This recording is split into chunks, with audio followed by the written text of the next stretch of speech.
नमस्कार दोस्तों, हेलो। कैसे हैं आप सभी लोग? बहुत बढ़िया होंगे, पढ़ाई में लगे हुए होंगे, क्लास 10th में प्रिपरेशन में लगे होंगे, फाइनल एग्ज़ाम्स की तैयारी में। स्वागत करता हूं आपके अपने इस YouTube चैनल में जिसका नाम है अपना क्लासरूम। जी हाँ दोस्तों, आपका और हमारा अपना क्लासरूम, जहां पर हम आपको प्रोवाइड करते हैं quality videos, quality educational videos. किसी 1, 2 या 3 चैप्टर्स के नहीं, बल्कि पूरा सिलेबस हम आप लोगों को करवाएंगे यहाँ पर पूरा, without charging any single money. ठीक है, तो आइए हम लोग आज स्टार्ट करने वाले हैं क्लास 10th का केमिस्ट्री पोर्शन उठाते हैं, क्योंकि पिछली बार हम लोगों ने मैथ्स लिया था, पिछले वीडियो में हम लोगों ने मैथ्स पढ़ाया था। आज हम आपको पढ़ाने वाले हैं साइंस का केमिस्ट्री। ठीक है, classification of periodic classification of elements. हाँ मेरे दोस्तों, आज हम लोग पढ़ने वाले हैं क्लास 10 का chapter number 5, periodic classification of elements. ठीक है, तो देर नहीं करते हुए शुरू करते हैं, क्योंकि आज का हमारा वीडियो शायद थोड़ा बड़ा हो जाएगा, पर कोई बात नहीं है। आप लोग देखें, आपको बड़ा मज़ा आएगा, बहुत आसानी से समझ में आएगा, क्योंकि केमिस्ट्री बहुत कम समझ में आती है वैसे दोस्तों। चलिए देखिए, बात करें हम लोग पीरियोडिक क्लासिफिकेशन ऑफ एलिमेंट्स की, तो सबसे पहले अपन देखते हैं क्लासिफिकेशन क्या होता है, क्लासिफिकेशन है क्या चीज़।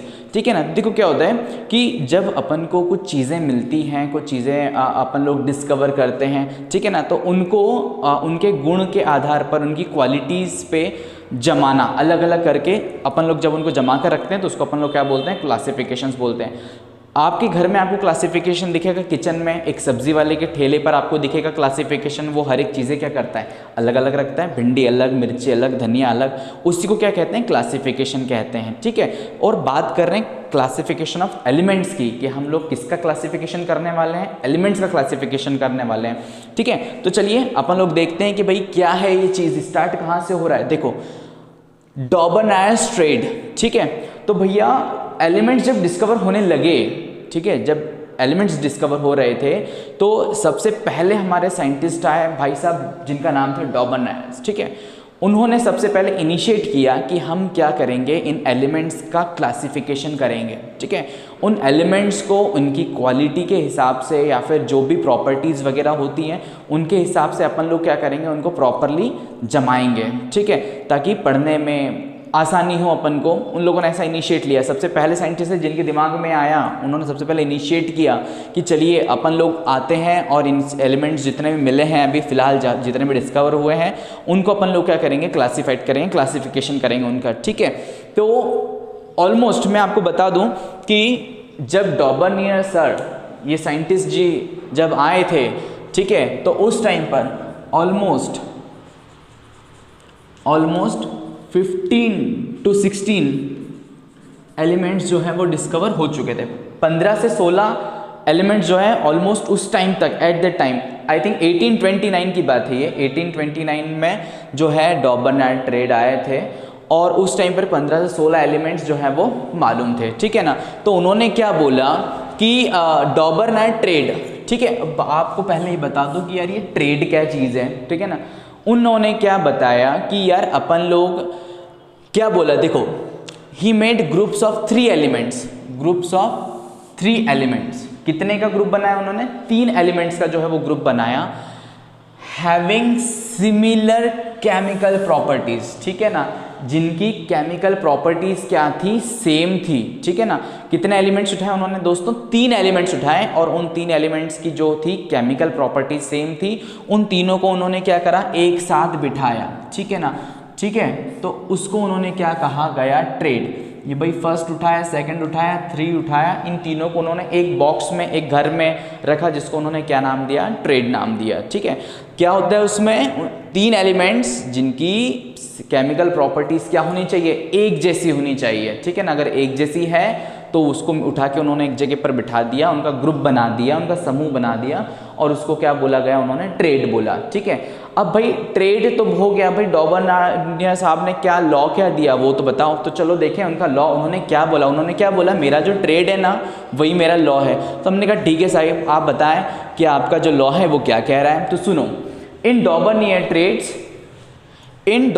Trades atomic weight of middle element, ठीक है ना, atomic weight of middle element equal to the average atomic weight, equal to the average atomic weight of first and third element. ठीक है, उन्होंने क्या बोला कि भाई 3 एलिमेंट्स का एक ट्रेड बनाएंगे जिसमें पहले और तीसरे जो एलिमेंट है उनका जो एटॉमिक मास होता है, उनका जो एटॉमिक वेट होता है, अगर मैं उनका एवरेज निकालूंगा तो वो मिडिल वाले एलिमेंट्स के एटॉमिक वेट के एटॉमिक मास के इक्वल होगा। ऐसा उन्होंने कहा भाई बताओ जरा अच्छे से बताएं आप कि क्या कहना चाह रहे हैं। तो सुनो भाई, मान लो आपके पास में 3 हैं एलिमेंट्स A B C, ये 3 एलिमेंट्स है, ठीक है ना। अब इनके मास, एटॉमिक मास की बात करूं मैं, इसका अपन लोगों ने लिया m1, इसका एटॉमिक मास m2, इसका atomic mass m3। Atomic mass तो आपको पता ही होगा, एटॉमिक वेट कि जो एलिमेंट होता है, जो एटम होता है, उसका जो सेंटर पार्ट होता है, ठीक है ना, जिसमें होता है न्यूक्लियस, उस न्यूक्लियस के वेट को ही हम लोग क्या मानते हैं, उसका एटॉमिक वेट। सर इलेक्ट्रॉन भी तो रिवॉल्व करता है, आपने देखा होगा ना, इलेक्ट्रॉन भी रिवॉल्व करता है सर, इलेक्ट्रॉन का भी तो वेट होता है। लेकिन देखो इलेक्ट्रॉन का वेट इतना कम होता है कि उसको हम लोग एटॉमिक वेट में कंसीडर ही नहीं करते हैं, इसलिए जो न्यूक्लियस का वेट होता है वही क्या अपन लोग मानते हैं कि वो किसका वेट है, एक एलिमेंट का या फिर एक एटम का जो वेट है, ठीक है। अब डॉबरमैयर साहब ये कहना चाह रहे हैं भाई कि m1 और m1 और m3 का जो वेट है उसका अगर मैं एवरेज निकालूंगा, लो भाई एवरेज निकाल लेते हैं। कैसे निकालते हैं एवरेज, आपको पता ही होगा कि m1 प्लस m3 करेंगे, उसको डिवाइड कर देंगे 2 से, तो ये इसका एवरेज निकल आएगा और उसका एवरेज कौन होगा, m2 होगा। किसके बराबर होगा, m2 के बराबर होगा। फर्स्ट एलिमेंट थर्ड एलिमेंट का एटॉमिक मास का एवरेज में निकालूंगा तो वो किसके इक्वल आएगा, m2 के इक्वल आएगा। ऐसा बोला हमारे डॉबरमैयर साहब ने कि भाई ये मेरा लॉ है कि भाई आप 3 एलिमेंट्स को बिठाएं, 3 का ग्रुप बनाएं, उन 3 का ग्रुप बनाने के बाद में उनके फर्स्ट और थर्ड वाला जो एलिमेंट है उसके ऑटोमिक वेट को आप एवरेज निकालें तो वो ऑटोमेटिकली जो है वो मिडिल वाले एलिमेंट के ऑटोमिक वेट के क्या होगा, इक्वल होगा। या फिर एग्जैक्टली इक्वल ना होते से एग्जैक्टली इक्वल अगर नहीं भी हो तो थोड़ा बहुत चलता है ऊपर नीचे, लेकिन जो है वो ऑलमोस्ट इसके वेट के क्या होगा, बराबर होगा, ठीक है। तो आई होप आपको ये सब चीज़ समझ में आ गई कि डॉबरमैयर साहब ने बोला क्या कि भाई atomic weight of middle element, ठीक है ना, ये रहा मिडिल एलिमेंट, ठीक है ना, is equal to the average atomic mass of first and third element. तो ये रहा फर्स्ट एलिमेंट, ये रहा थर्ड एलिमेंट, इसका अपन लोगों ने एवरेज निकाल दिया तो किसके इक्वल में आ गया, उसके। भैया आपने बोल तो दिया, ऐसा करके दिखाओ। आपने बोला वो ठीक है, लेकिन प्रैक्टिकली ये सही है नहीं है आप हमें बताओ तो सही, तभी तो हमको मालूम पड़े। तो ठीक है, उन्होंने तो बता दिया था, अब मैं आपको बता रहा हूं। उसके पहले आप लोग क्या करो, स्क्रीनशॉट ले लो।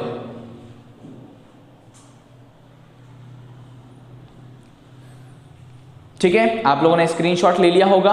तो चलिए आइए अब हम लोग देखते हैं कि भाई इन्होंने इस जितने 15 एलिमेंट्स आप लोगों को जो मिल गए थे उन 15 एलिमेंट्स में इस अपने साइंटिस्ट साहब ने प्रैक्टिकली इसको कैसे लगाया। चलिए आइए देखते हैं,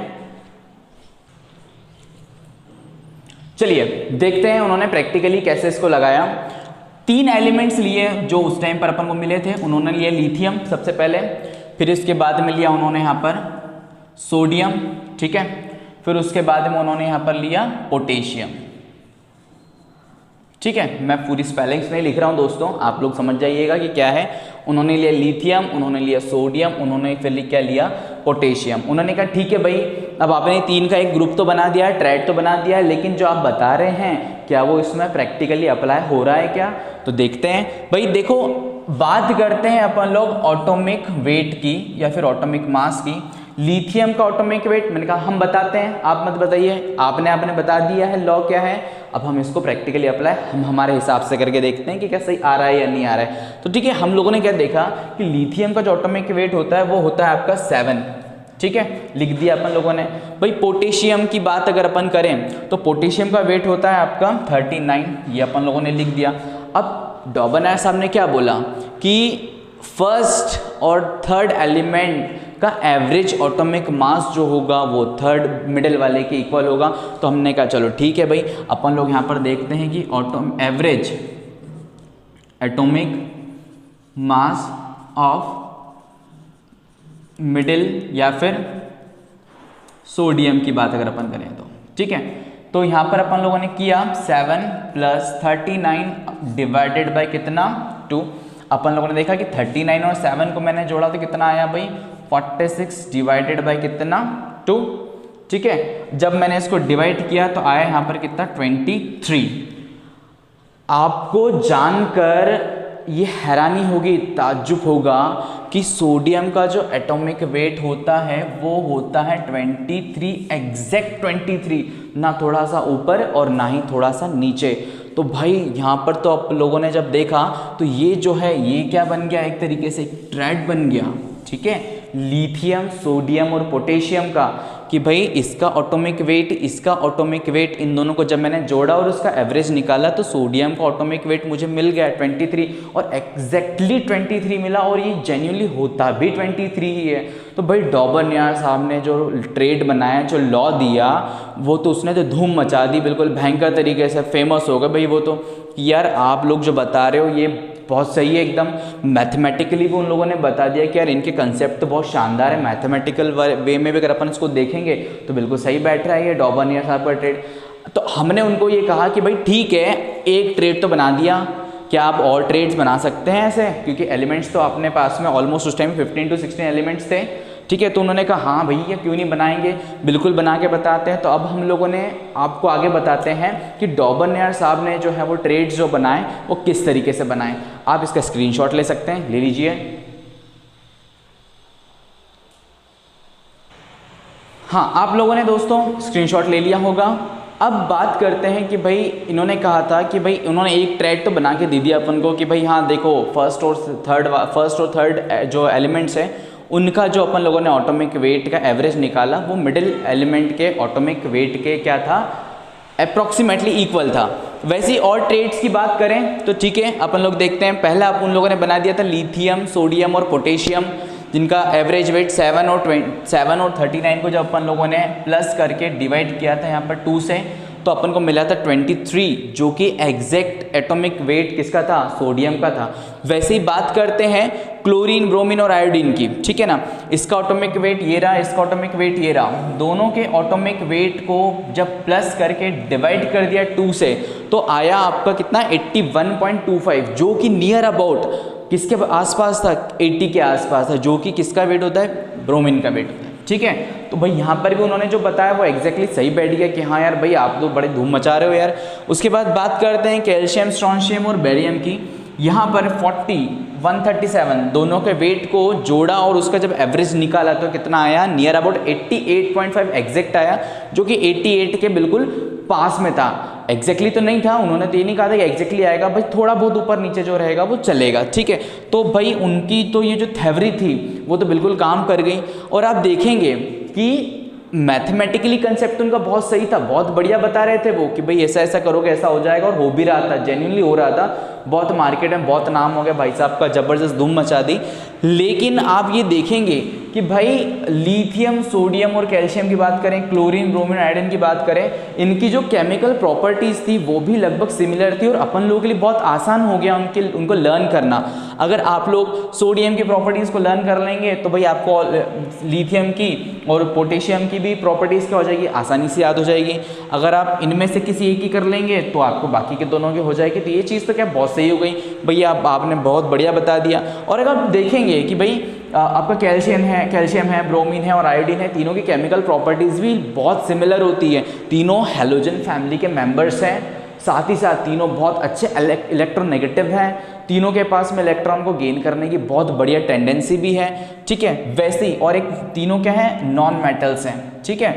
वैसे ही लिथियम, सोडियम और ये बात करेंगे तो बहुत अच्छे मेटल्स हैं, इनकी जो है प्रॉपर्टीज़ वो भी ऑलमोस्ट क्या लगभग सब बराबर ही है। वैसे ठीक है, ये भी बहुत अच्छे मेटल्स हैं, ठीक है ना। इनकी प्रॉपर्टीज़ भी क्या है, बहुत बढ़िया है, बिल्कुल सिमिलर टाइप की हैं। तो इनमें से आप किसी की भी याद कर लोगे तो आपको आसानी से हो जाएगा। और बहुत ही बढ़िया था, उन्होंने क्या बता दिया कि भाई फर्स्ट थर्ड को जोड़ दो, एवरेज निकाल दो, थर्ड वाले का जो है वो बराबर आ जाएगा। तो हमने कहा ठीक है साहब 15 एलिमेंट्स है, इस हिसाब से आपको कितने ट्रेड्स बनाने चाहिए भाई, 5 ट्रेड तो आराम से बन जाएंगे। 5 3 = 15, 3 3 को आप रख रहे हो, 15 एलिमेंट्स हमको पता है, तो अपन को कितने ट्रेड्स मिल जाएंगे, 5 ट्रेड मिल जाएंगे। लेकिन भाई डॉबरनियर साहब तो चुप बैठ गए, उसके बाद में कुछ बोले ही नहीं। हमने कहा भाई आगे बताओ तो सही, 3 बना दिए, आगे और बताओ, 2 तो और बनाओ। लेकिन क्या हुआ, क्या देखा, ये देखा कि भाई आगे जो ट्रेड्स थे यहाँ पर भाई डॉबरनियर साहब फेल हो गए। उनका जो कंसेप्ट था कि भाई इनको आपको फर्स्ट और थर्ड वाले को जोड़कर एवरेज निकालना है, वो कि थर्ड मिडिल के बराबर होगा, उनकी प्रॉपर्टी सिमिलर होगी, ऐसा नहीं हुआ। आगे जो एलिमेंट्स जितने मिले थे उनके वो ट्रेड्स जो है वो बना नहीं पाए, तो भाई उनका ये जो लॉ था ये क्या हो गया, वहाँ पर रिजेक्ट हो गया, ठीक है ना। वो लोग जो थे, बाकी लोगों ने क्या बोला कि भैया यार अब रहने दो, आपने 3 ही बनाए, और ये कहानी वहीं तो ख़त्म होने वाली नहीं थी।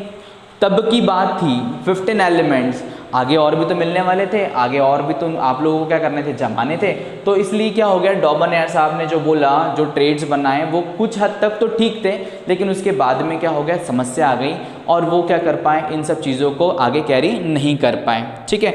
तो इस हिसाब से अब अपन लोग लास्ट में देखने वाले हैं कि भाई क्या क्या ड्रॉबैक्स जो थे वो समझ में आए, क्या ड्रॉबैक्स जो है वो निकले, जिसकी वजह से जो है वो खारिज कर दिया गया। आप इसका एक स्क्रीनशॉट ले लीजिए।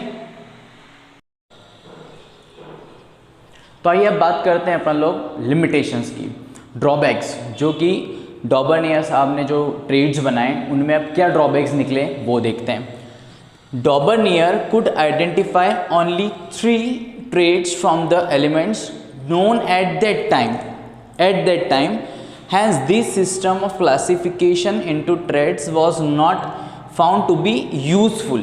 देखिए भाई क्या हुआ था, 15 एलिमेंट्स मिले थे और ट्रेड्स जो बने वो 3 ट्रेड्स बने, ठीक है ना। अब बाकी का क्या, आगे बना ही नहीं पाए, समस्या आ गई। For classifying many other elements, कि भाई आगे अगर एलिमेंट्स मिलते जाएंगे तो उनका क्लासिफिकेशन कैसे करेंगे, हो ही नहीं पाएगा ना। यहाँ तो 3 ही ट्रेड्स बने थे, आगे बन ही नहीं पाए और चीज़ें वहाँ पर ख़त्म होने वाली नहीं थी। उस समय पर 15 एलिमेंट्स मिले थे, आगे और भी मिलने वाले थे, फिर इनको कैसे जमाते, है कि नहीं। तो which were not able to form any triads like 3 previous triads, कि पिछले जो भी ट्रेड्स उन्होंने जमाए उसके हिसाब से जो है ये आगे वाले ट्रेड्स अब जमाने में कामयाब नहीं हो पाए, और इसलिए जो डॉबरनेयर साहब थे उनके इस लॉ को जो है वो रिजेक्ट कर दिया गया, खारिज कर दिया गया।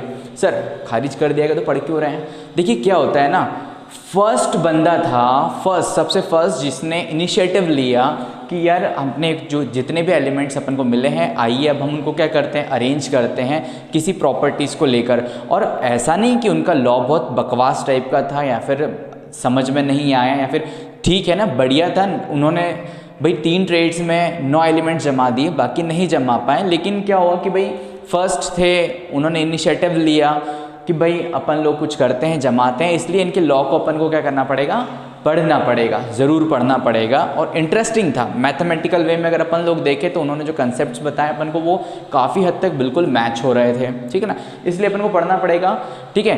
अब उसके बाद क्या हुआ, डॉबरनेयर साहब ने तो कहा तो खारिज हो गया। अब क्या, तो अब मौका मिला एक नए साइंटिस्ट को, एक नए बंदे को, जिन्होंने इसको अब क्या करा, आगे बढ़ाने के लिए सोचा। उनका नाम था न्यूलैंड साहब थे। वो आए, उन्होंने एक अपना नया थ्योरी दिया, उन्होंने एक अपना नया लॉ दिया, उन्होंने एक नया तरीका बताया कि जितने भी एलिमेंट्स अब हमको मिल चुके हैं अभी तक, उसको अब हम लोग किस तरीके से क्लासीफाई करें। उन्होंने इसको नाम दिया न्यूलैंड्स ऑक्टेव। क्या नाम दिया, न्यूलैंड्स ऑक्टेव, जिसको हम कवर करने वाले हैं हमारे अगले वीडियो में। आप जो हैं मेरे प्यारे बच्चों, ऑफलाइन वाले ऑनलाइन वाले दोनों, आप लोग इसको पूरा स्टार्टिंग से लगाकर समझें आराम से, कितने एलिमेंट्स मिले थे, किसको जमाया, किस तरीके से जमाया, फर्स्ट थर्ड को प्लस किया, उसका अपन लोगों ने एवरेज निकाला जो कि मिडिल के बराबर था। देन उसके ड्रॉबैक्स वगैरह आप लोग सब बिल्कुल प्रॉपर तरीके से पढ़ना है आप लोगों को। मे बी पॉसिबल ये आपसे 2 मार्क्स में बोर्ड एग्ज़ाम्स में ज़रूर पूछा जाएगा और बिल्कुल पूछ सकते हैं, इसलिए आप इसको तैयार करिएगा, है कि नहीं। तो अब हम लोग आपको लेके चलेंगे न्यूलैंड्स ऑक्टेव के लिए हमारे नेक्स्ट वीडियो में। आप लोग को हमारा वीडियो पसंद आए तो आप ज़रूर उसको शेयर करें, सब्सक्राइब करें, लाइक करें, और कुछ अगर समझ में नहीं आता है तो बिल्कुल कमेंट बॉक्स में कमेंट करें, ताकि हमें भी पता चले कि आप कितना पढ़ रहे हैं, कितना नहीं पढ़ रहे हैं, और आपकी प्रॉब्लम्स को हम बिल्कुल क्या करेंगे, सॉल्व करेंगे। ठीक है दोस्तों, बाय बाय, मिलते हैं हमारे नेक्स्ट वीडियो में।